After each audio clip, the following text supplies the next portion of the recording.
पुणे शहर उपनगर आणि ग्रामीण भागात वाढत चाललेल्या अनधिकृत बांधकामांचा प्रश्न आता गंभीर बनत चालला आहे। पुण्याच्या झपाट्याने होणाऱ्या शहरीकरणासोबतच अनेक ठिकाणी बांधकाम नियमांचे उल्लंघन, अनधिकृत वाढीव बांधकामे, लेआउट मधील अनियमितता आणि परवानगीशिवाय विकास कामांचे प्रकार समोर येत आहे। कायद्याच्या दृष्टीने पाहिलं तर महाराष्ट्र प्रादेशिक व नगर रचना अधिनियम 1966 अर्थात MRTP ऍक्ट आणि लागू विकास नियंत्रण नियमानुसार बांधकामांसाठी आवश्यक परवानग्या घेणे बंधनकारक आहे।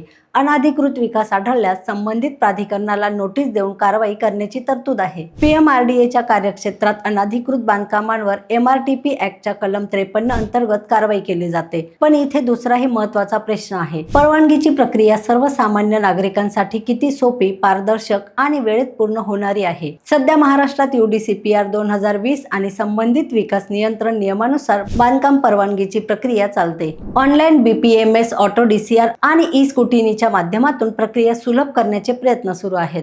मात्र प्रत्यक्षात नागरिकांना अनेक विभाग, कागदपत्रे, तांत्रिक मंजुरी आणि विविध ना हरकत प्रमाणपत्रांच्या प्रक्रियेला सामोरे जावे लागते, अशी तक्रार वारंवार पुढे येते। आणि याच ठिकाणी राज्य सरकारने आता एक खिडकी, एक अर्ज, एक ट्रॅकिंग नंबर अशी अधिक प्रभावी व्यवस्था उभी करण्याची गरज आहे। PMRDAच्या स्वतःच्या धोरणातही ऑनलाईन प्रक्रिया, विविध NOC एकाच प्रणालीत आणणे आणि मानवी हस्तक्षेप कमी करण्याच्या दिशेने प्रयत्न नमूद केले आहेत। त्यामुळे प्रश्न केवळ अनधिकृत बांधकामे पाडण्याचा नाही, अनधिकृत बांधकामे निर्माणच होऊ नयेत यासाठी परवानगी व्यवस्था अधिक सोपी, पारदर्शक आणि वेळबद्ध करण्याचा आहे। राज्य सरकार, पुणे महानगरपालिका, PMRDA, जिल्हाधिकारी कार्यालय आणि संबंधित नियोजन प्राधिकरणांनी एकत्रितपणे अशी व्यवस्था करावी की नागरिकांना त्यांच्या जमिनीवर काय बांधता येईल, किती बांधता येईल आणि कोणत्या परवानग्या आवश्यक आहेत याची स्पष्ट माहिती एकाच ठिकाणी मिळावी।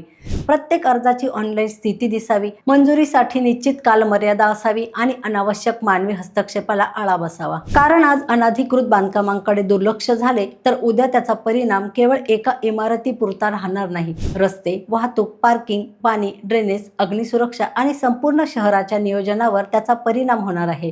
म्हणून सरकारने आता केवळ अनधिकृत बांधकामावर बुलडोझर चालवण्याऐवजी अनधिकृत बांधकाम निर्माण होणारच नाही अशी पारदर्शक आणि नागरिकाभिमुख परवानगी व्यवस्था निर्माण करण्याची गरज आहे। पुणे वाचवायचे असेल तर बांधकाम नियमांची अंमलबजावणी आणि परवानगी प्रक्रिया दोन्ही सुधाराव्या लागतील। आजारपणावर उपचार अनेक करतात, पण रुग्णाची काळजी घेणारे मोजकेच असतात। Hernia, piles, gall bladder stone, पचनसंस्थेचे विकार आणि प्रगत लेप्रोस्कोपिंग शस्त्रक्रियांसाठी डॉक्टर मस्के हॉस्पिटल आणि मिडास हिलिंग अनुभव, आधुनिक उपचार आणि कॅशलेस सुविधेसह डॉक्टर मस्के हॉस्पिटल, कारण तुमचे आरोग्य आमच्यासाठी महत्त्वाचे आहे।